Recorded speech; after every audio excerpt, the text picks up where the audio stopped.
Hey everybody, in this video we are going to be setting up our store to make sure that we are ready before launch. It's going to be a overview video, basically walking through the back end of Shopify and just setting up the finer points that is very critical for you to do before launching. So let's talk about it. We're going to choose our site, and that's in terms of the Shopify plan that we have. Setting up the URL, very important, right? You want to make sure that your URL is set up prior to launch. You don't want to use the storename.myshopify.com. You really want to have a good brand. It's easier for people to remember.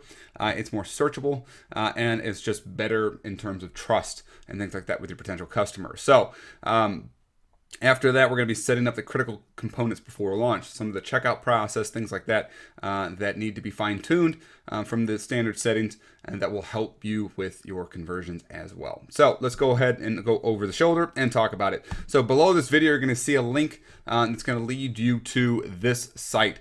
This is where you're going to be signing up for your Shopify platform. Again, the site might change. It's just the shopify.com. Follow the link below here, and we'll get you the discount for the plans that you'll see featured on here. It's very important, guys, that you realize that the discount that we get you is reflected on bill payments and not necessarily on the screens that you see, because our discount for you is actually customizable that we negotiated with Shopify to give to you, so you don't get that reflected on some of their copy and some of their imagery that you see on here. But after your trial is over, you will see that reflected on your bill payment. So just pay attention to that. So right here, I'm going to go ahead and get started. I'm going to enter my email here that I want reflected on my store. This can always be changed down the road for the email that your customers see. That's not what you're worried about right here. This is just the email that you get notifications of, sales being done or anything that Shopify will email you. It will come to this particular email address. So let's go ahead and get started. So the password, just set something up. You don't need to do anything here.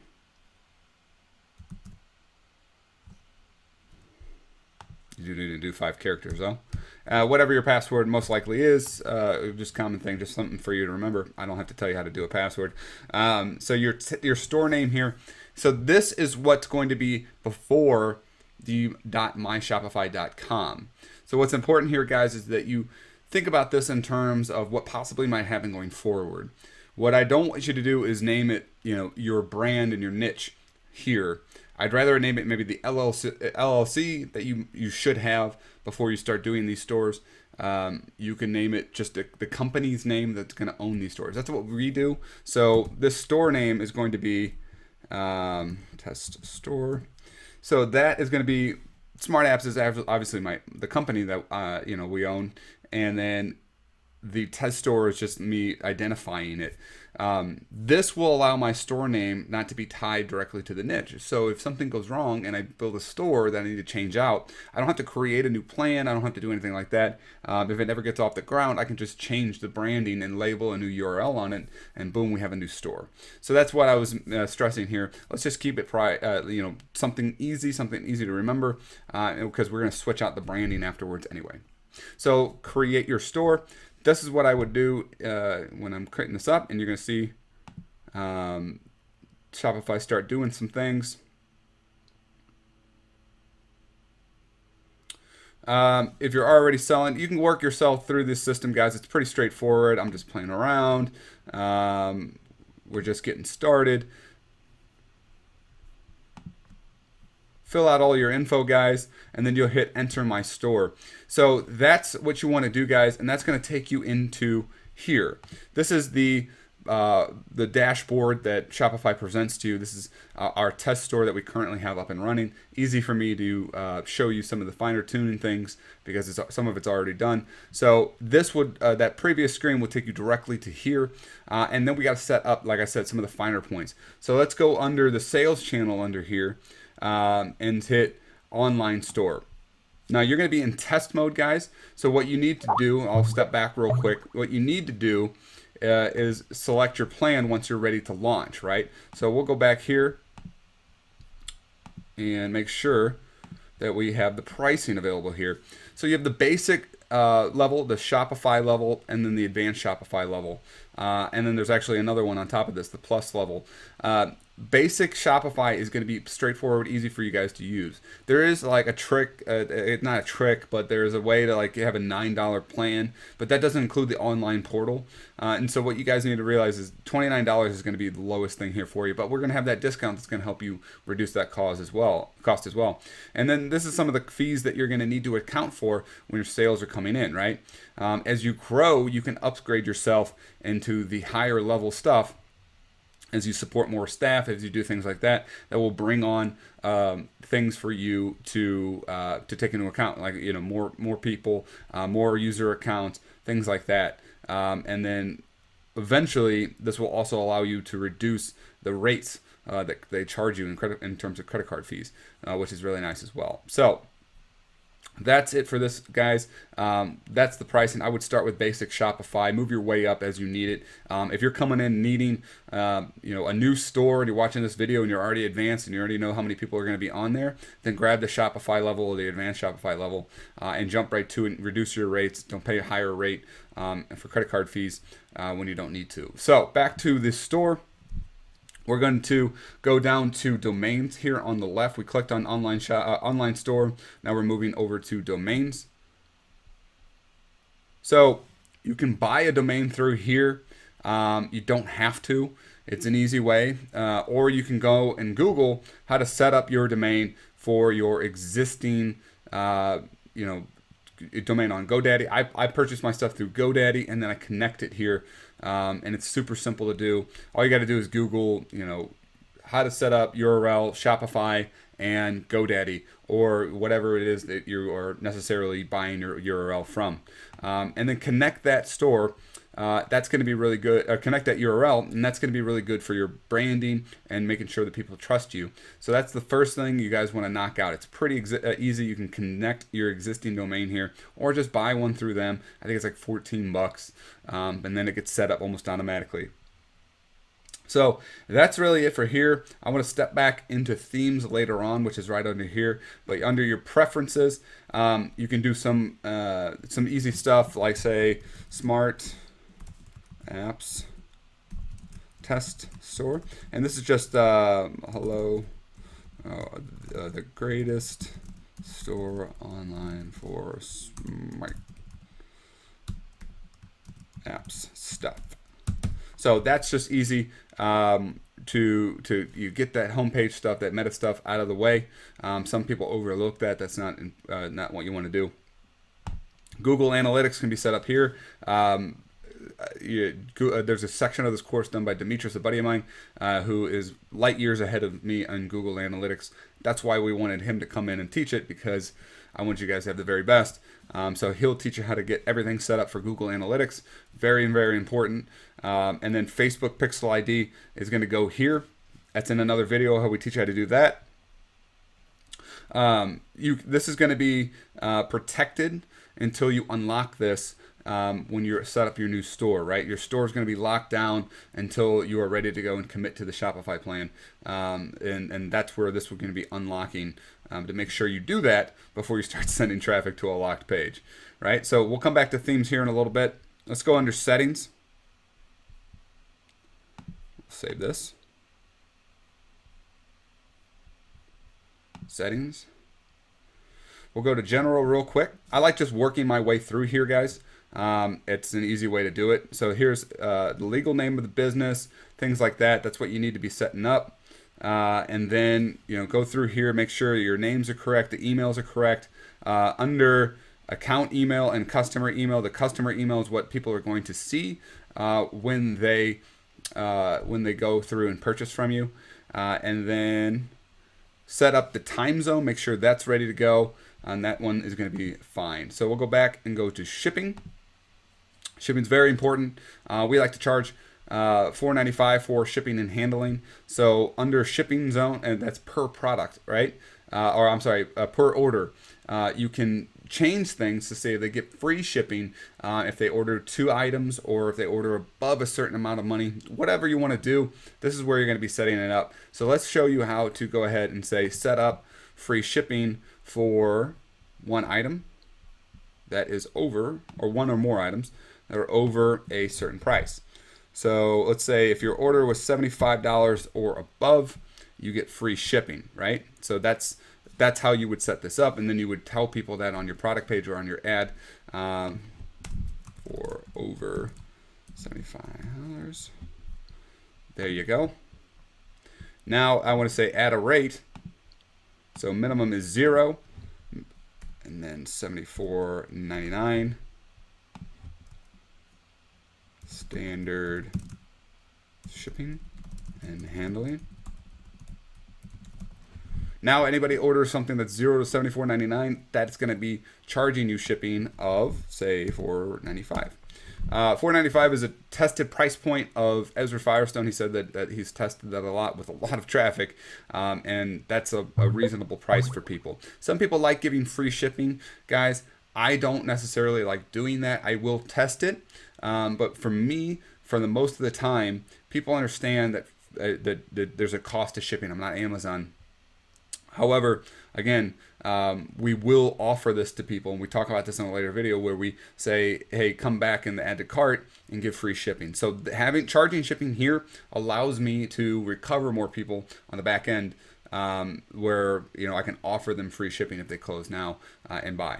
So now we're going to do that. Now you can see the two rates are here, 0 to $74.99. You're going to be paying $4.95 for shipping and handling. So if they have 2 items, 3 items, 4 items, whatever it is, and it's under $74.99 or $74.99 and below, they're going to be charged that. Anything above $75 is going to be free there. If you wanted to do just free shipping site-wide, guys, let's just say free shipping. You could just do this. Now, any amount of money that comes in, free shipping and above, boom, there you go, and see you later. Okay, so that's it for this.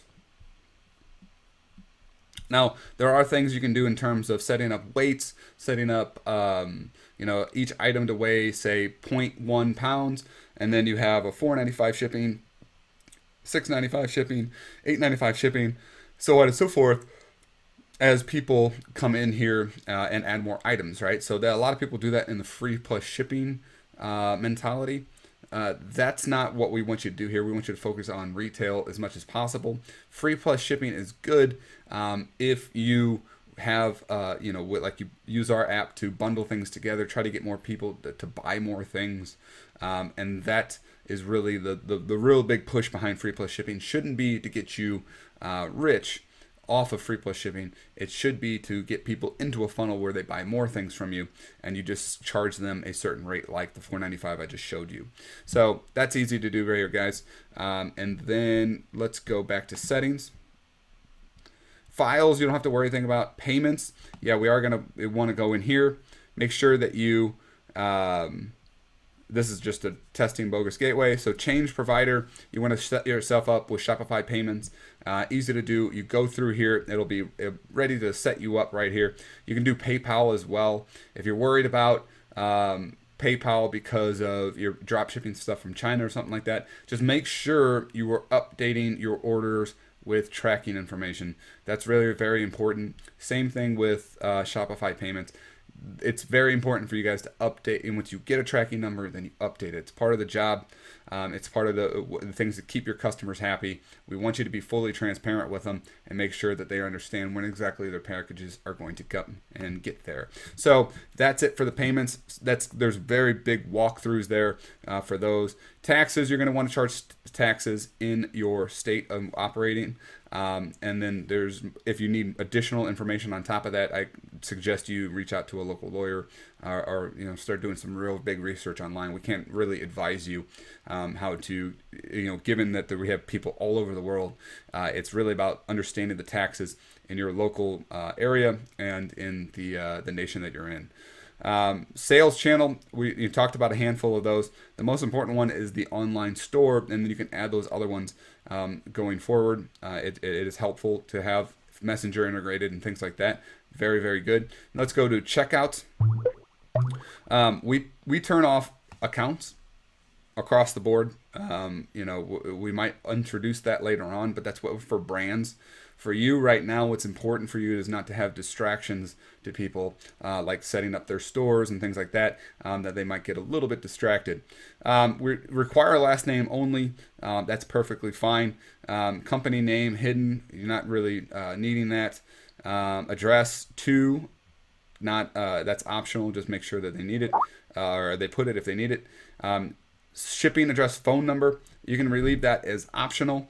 Some people require it, just because that gives you an extra layer of information to contact people if there's an issue with an order. We go back and forth between these two. Optional at best, give people the ability to feel trusted. There is something about a little bit of a trust factor if you come in here and you add your phone number, making sure that it's there. So use shipping address as the billing address by default. Yeah, that helps streamline things for you. By default, customer agrees to receive promotional emails. That's what I would put on here, because you want to make sure that they are included in their follow-up sequences. Getting more information from you, making sure that you can email them in the back end, get more sales out of them, and inform them about their orders and their purchases. So that's where your email marketing is really going to come into play. After an order has been paid, do not automatically fulfill any of these order lines. This is something you can check on if you're confident once it's paid, it's going to be fulfilled.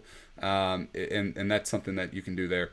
Also, you can automatically archive the order. That keeps things coming and going down in terms of up here in your right, having orders that are looking like they're pending, right? So you'll start to see this accumulating if things are caught up in a queue and you're not automatically fulfilling them or archiving them. So additional scripts. That's going to be some things I think Demetrius might show you how to do there. There are some other things down the road that you might get a little bit more advanced with to add there, but you don't need to do anything in terms of Facebook pixel integration. That was already shown, so I wouldn't worry about this here unless something you add specifically says put it here. And then refund policy and everything like that. This is important, very, very important to do. We'd like to do 2 steps here. I like to create these, generating the sample refund policy, things like that. After I have all of that business information set up and the emails and the customer email thing, that's going to be very important to get set up. You also want to create, once you create these, and we'll do it right here, see it sends out a giant return. I will take this, copy all of this, go back over to online store, go to pages, and hit add page. So then I'm going to go refund policy. We're going to hit this like that and hit save. So you can view this on your store now, and that's going to look like this. We're going to grab that URL, and then once we set up our themes, we're going to include this in our footer, right? So the themes and things like that are very much customizable. They start with a really super basic.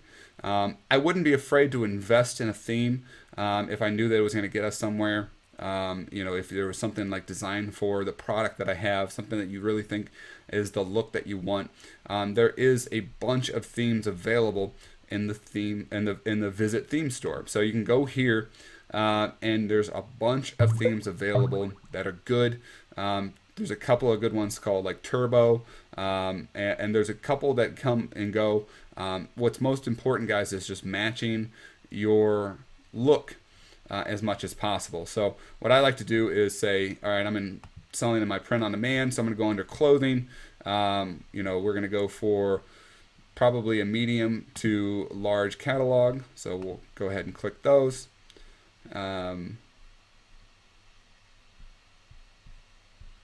Oh, here we go. And here's the paid ones. So we'll look at the paid ones. If you really, really want to start on the low end, you can go to the free ones and see what they got. Like some of these things are really good. Brooklyn's another good one. What's the most important, guys, again, is just tweaking this to match your style, making sure that that's why I came in here and did the clothing, because I sell a lot of clothing. So that's what I was talking about. Match your style. Search around here. Put something on there. Don't be afraid to spend a little bit of money on a theme. That'll get you good results, because this out of the box, ready to go stuff is really not going to be what you want to use for a long period of time. So that's it for this video, guys. Set up yourself a theme. It's easy to install. All you got to do is click on these guys and say install theme, and then it gets charged. If you buy a pay one, it gets charged in the account that you set up with the store in the beginning of this video. So that's it for this video, guys. I will talk to you in the next one.